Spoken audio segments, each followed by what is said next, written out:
It's not easy living on a dying planet, but it is easy to feel overwhelmed when it comes to making changes and taking action to try and save it. Where do you start? Is it even worth it? Can you really make a difference? Welcome to the Tea on Sustainable Living podcast, where we attempt to answer these questions by spilling the tea on living sustainably in a world that's going to shit. I'm Brandy. And I'm Hannah. And for years we've been navigating the big, messy grey area of caring about our planet.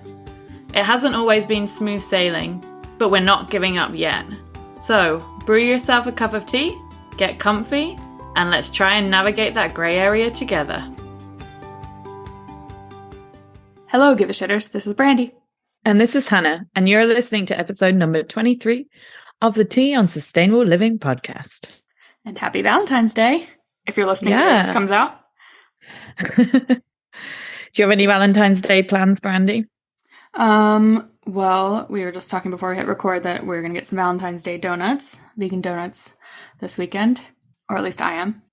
And what about you? Not really. I think I might go out and dance, but that's not really Valentine's Day related. That's just because every Tuesday there is dance at my dance school with live music. And why not? I don't have any other plans, so yeah, why not? Why not? And I also will probably die. I will probably don't die. Please don't die.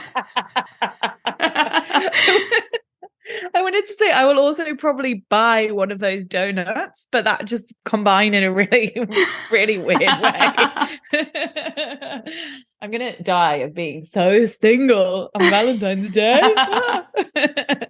No,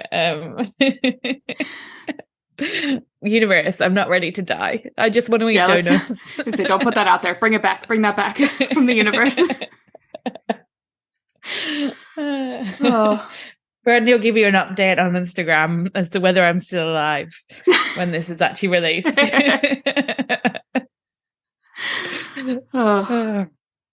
And before we get into this episode, lots of noise happening in my apartment, an apartment building, which I'm sure will surprise absolutely nobody. So hopefully a lot of that, most of that, none of that makes it to the final audio, but we shall see. Or you know now, you're listening.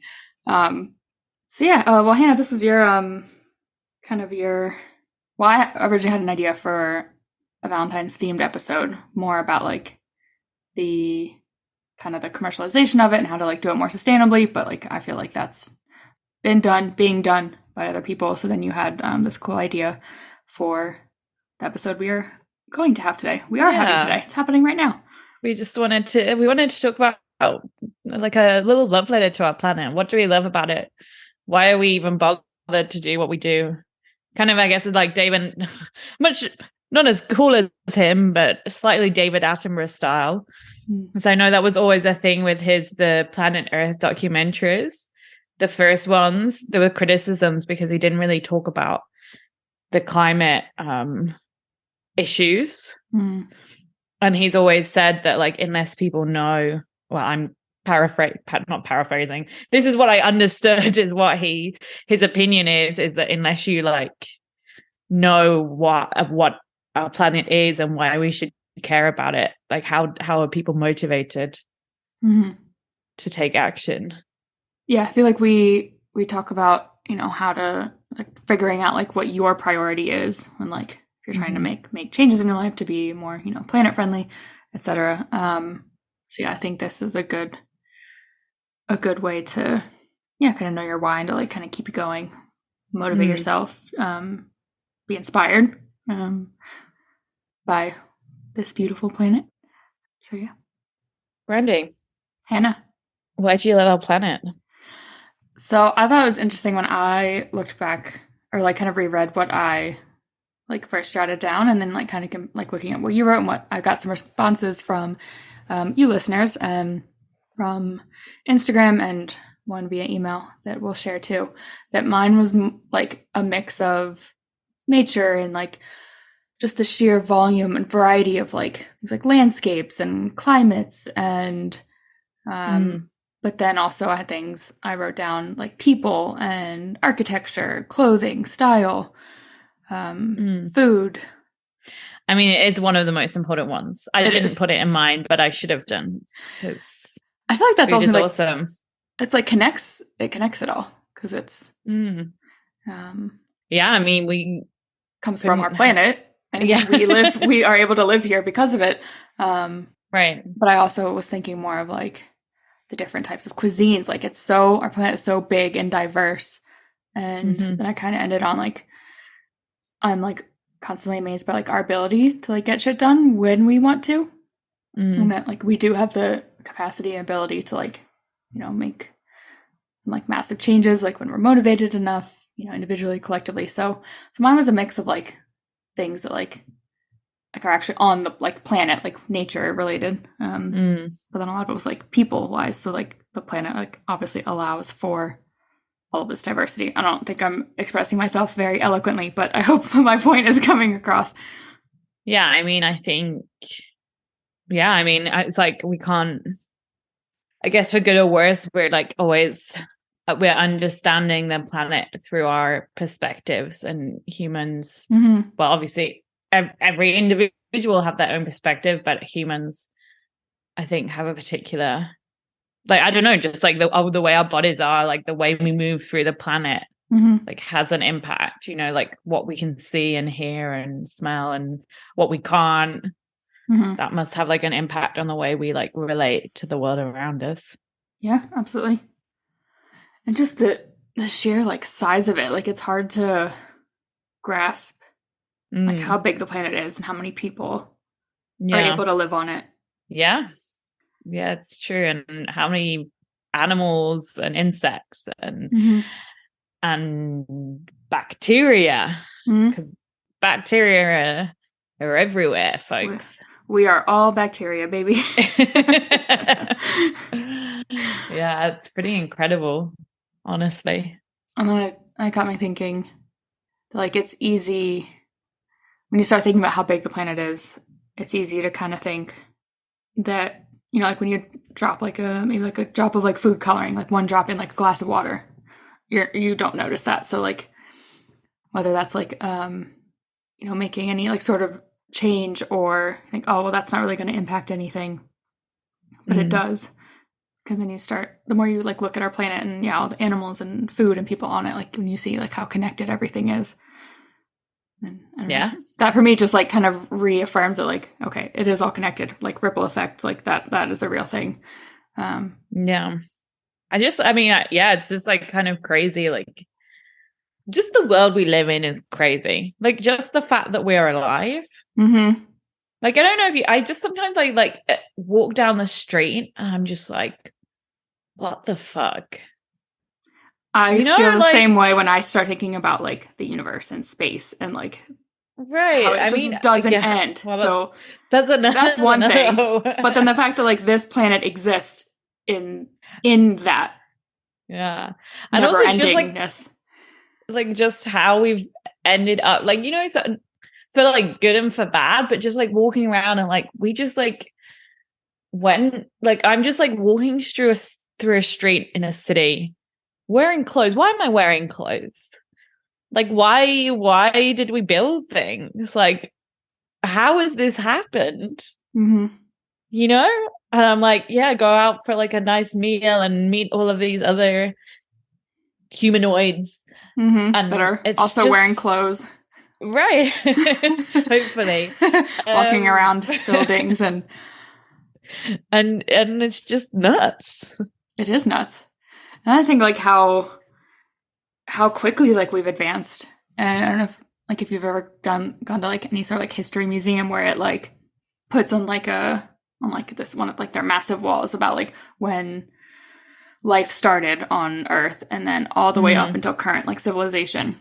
And then you see like our century as like the right. tiniest dot and then how it's all concentrated like towards the right of that timeline and how quickly we've Yeah. developed. I'm watching this like Viking show on Netflix now.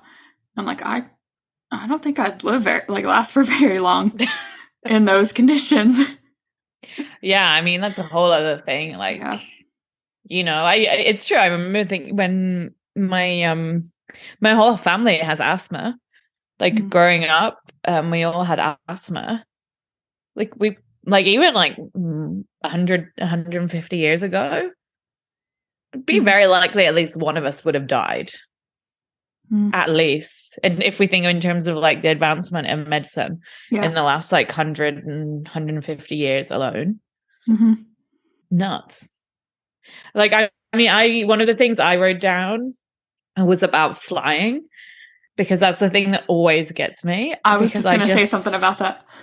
I just think it's like the craziest kind of like amalgamation of like the best parts of humans and also our interaction with the natural world. Like I just feel like it's this like humans, like we have this like capacity to like dream and be creative, and like we wanted to fly. So like that's nuts. We're not supposed to fly. We're not birds. Right? No, you're right. We're not supposed to. We're not supposed to fly. Right? That's like just nuts. But like some people are so like creative and like imaginative to even dream that it was possible, and then like combined with this like incredible capacity we've developed for logic and for trying to understand like how the universe is created and like how we can like meld and like make things happen, like the scientific side and this like combination, and then also kind of like the very nuts, like like when you read about early flight, you weren't necessarily going to survive that, so it's like this whole like weird, I just like find it like insane. And then I remember I find flying insane in general, and I remember reading this like a biography about the Wright brothers and like early aviation, and it was saying one of the things that was crucial was the Wright brothers. I can't remember which one, but one of them was observing. They were like really keen observers of the natural world, and they realized that like that birds' wings weren't like static. They weren't like that they moved, that their feathers moved during flight. And that was like a key turning point of like modern flight. Like before that, most people were trying to fly using like rigid wings. And the Wright brothers were the first people to introduce, like when you fly, I mean, it's still what happens today. It hasn't really changed. Like when you're flying and you look out on the wings and they have the bit at the back that like moves, like that came from like the observation of birds and how birds fly. Nuts. It is nuts. I think it was the left brother that said that. The left brother. That's a terrible joke. But bump. How long have you been sitting there waiting till you finish talking? Well, you've even listening to what I said. You were just like, Is she done yet? Can I say it yet? No, that is nuts. I've been watching this Viking show. They don't like specify how long it took exactly, but not quickly to take a boat from I don't know what's modern day Norway, I guess, to England and back, and that was like a journey for them, like a multi-day. Yeah, probably not weeks. I don't know. I have no concept of how long it would take to row a boat between those countries, but a lot slower than flying. And then I just got back from a trip to the States where I was able to like see kind of all my people who are like spread out all over within a 3-week period. I was in 3 different states, less than 3 weeks, and then back. Like that would be like, I don't know, before cars and flying, and that would take months, if not like a full year. Yeah, I don't know. Yeah, very wild, long like time. How quickly we've advanced, and how to say this positively, because this is gonna sound negative, like the way we can like take advantage of like the Earth's resources to make these accomplishments. Obviously, I mean, you could argue we've taken it too far. Well, climate change, we have, but this is a love letter episode, so we're going to focus on the positive, and look at resourcefulness. Like I mean, and on a non-human thing, I already mentioned it, but like, and I don't know enough about it. You might know more as a sciencey person, but bacteria, like this bacteria, I'm touching my face. This bacteria just like chilling there all the time. This like bacteria, just like We a are lot, bacteria. lot of bacteria just living in my stomach, sending messages up to my brain. Like, that's pretty cool. I mean, like, they're the survivors. They're gonna be here long after we've gone. Yeah, absolutely. They are the reason we're here. Without them. Right. Yeah. I mean, good job, bacteria. Yeah, forget the numbers, but there's just, when you look at the sheer number of like bacteria that like exist on and in a human body, it's, yeah, we are bacteria. It's not like we just have some a little bit on us. Like, we are made up, like, Yeah.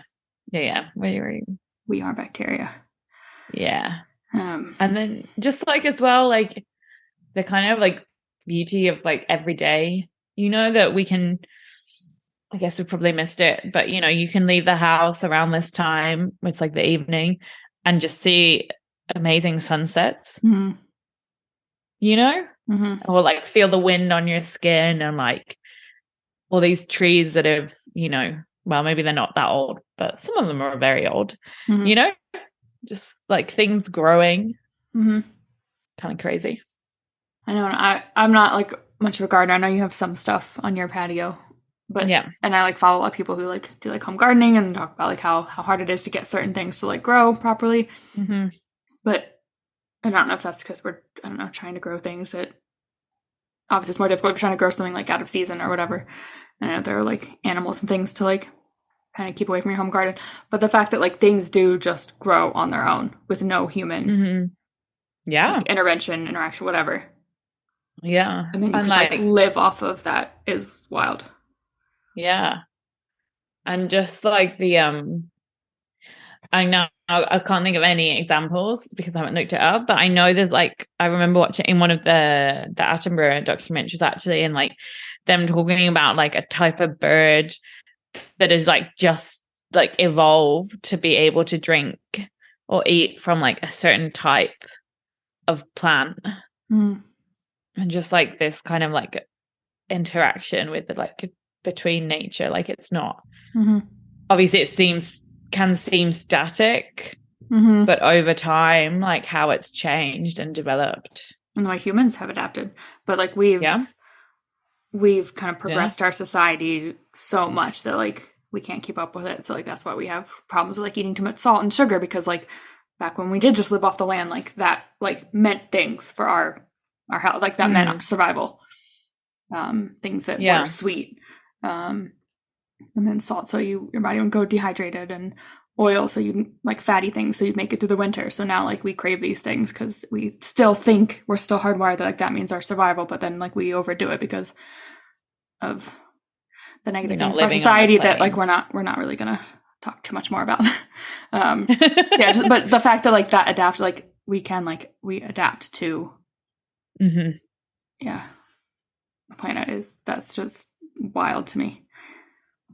What else did you write down?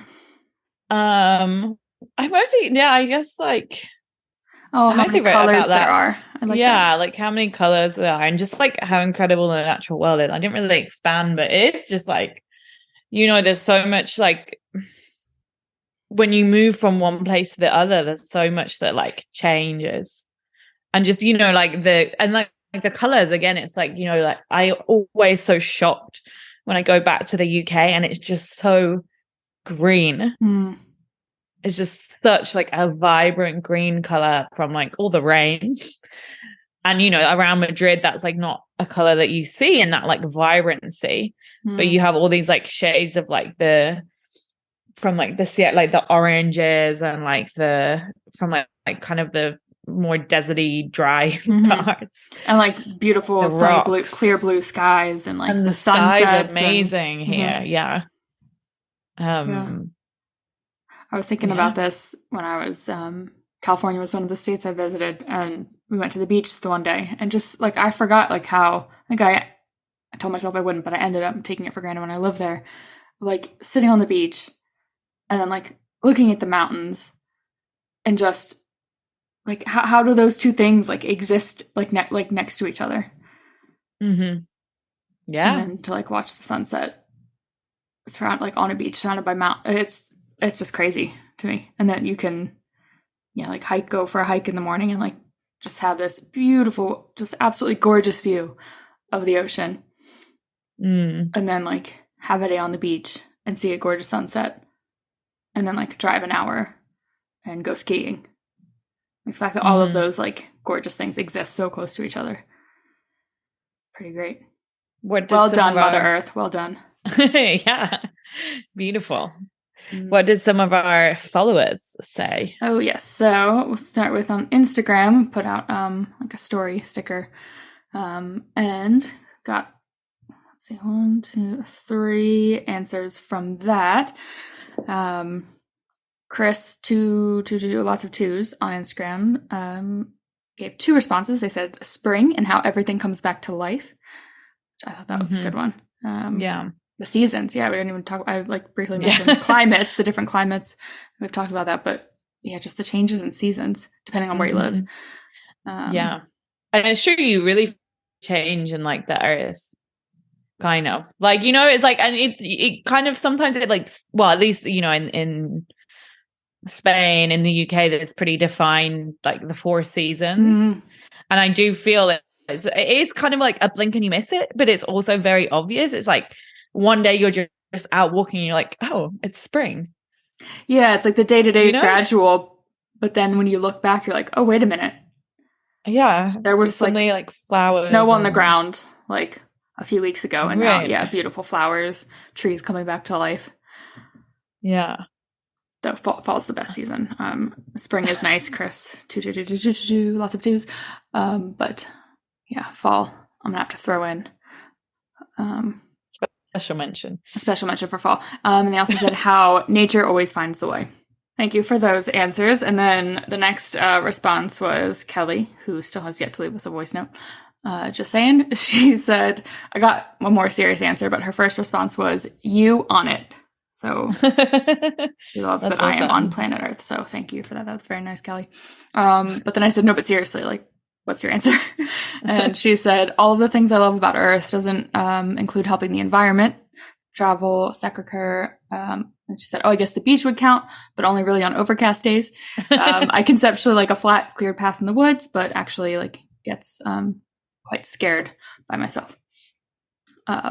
That's fair. Yeah, that's fair. I had a very panicked. I went on this multi-day hike in the summer, which was great, except we like completely underestimated how long one of the days would last. And we ended up kind of speed walking through a forest in the dark. It was a very clear path, and I'm glad I was with someone else, but yeah, it was not an ideal situation. I think I would be scared by myself during the day also, because like if you're like really out in like the middle of the woods and like there's like no civilization like around you, you can't use like if you tripped and hurt yourself, like what would you do? True. I feel like I find that harder to conceptualize being from the UK because there is like no wilderness. So like I don't think I I remember actually when I was like 18 and I traveled to the States and I got like the train from the East Coast to West Coast. Took a very, very long time, but it like just went straight through Texas and just being like flabbergasted by there was literally nothing. 4 hours. Yep. America's big. And Texas is big. That is not how the UK is. No. No, it's not. Right. But I like the visuals that she painted with like an overcast beach day and like cleared path in the woods. Like that, like picturing that, especially the woods one, like just feels very peaceful. In reality, no, I don't think I would like it by myself, but like it just like envisioning that is nice. And then Avocado Way on Instagram said surreal nature which leaves you in awe. So that I think is a good way to describe what I was when I was describing like the beach and the mountains in California being like that is just surreal to me that that they exist. And And then my friend Claire via email said how interconnected every living being is on it. Each plant, each animal, each person has a role to play and an impact on this beautiful world of ours. We might as well make that a positive impact. I like that answer as well. Thank you. That's true. Claire. That's a very nice one to end on, actually. Yeah, I think so too. I wanted to go off on a tangent about what Kelly said about travel, but we can save that. All right. We can table that because we're within our 10-minute warning. Yeah, actually, let me just quick see if I got any more responses, because I did post this on my business Instagram. And oh yeah, I forgot. My friend Sharon said sun, sand, and breeze. All right. That's a pretty good day. I got that one. So thank you, everyone who submitted your answers. And yeah, that is our love letter to our planet, which I think I'm going to make the title because I really like that. Yeah. So yeah. I hope you're having a wonderful Valentine's Day, or not Valentine's Day, if you're not listening to this on the 14th. Yeah. And if you need an idea for something to do something, as out in nature as you can. So I know it's tough for city dwellers, but even a park would do.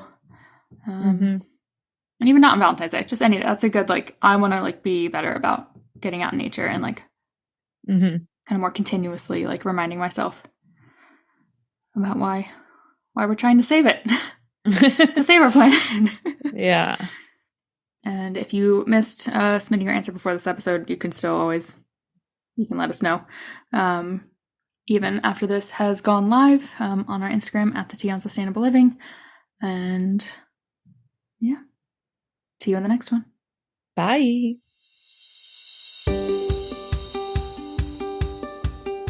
Thank you so much for listening to this episode of the Tea on Sustainable Living podcast.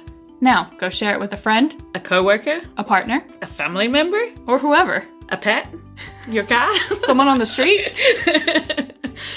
Whoever you think could use a little more support on their sustainability journey. Share it. You can send them over to our website, theteaonsustainableliving.com. And while you're there, check out the show notes for more info on today's topic. All right, give a shitters. See you later. Get it? See you later, as in see you later. So funny. Brandy.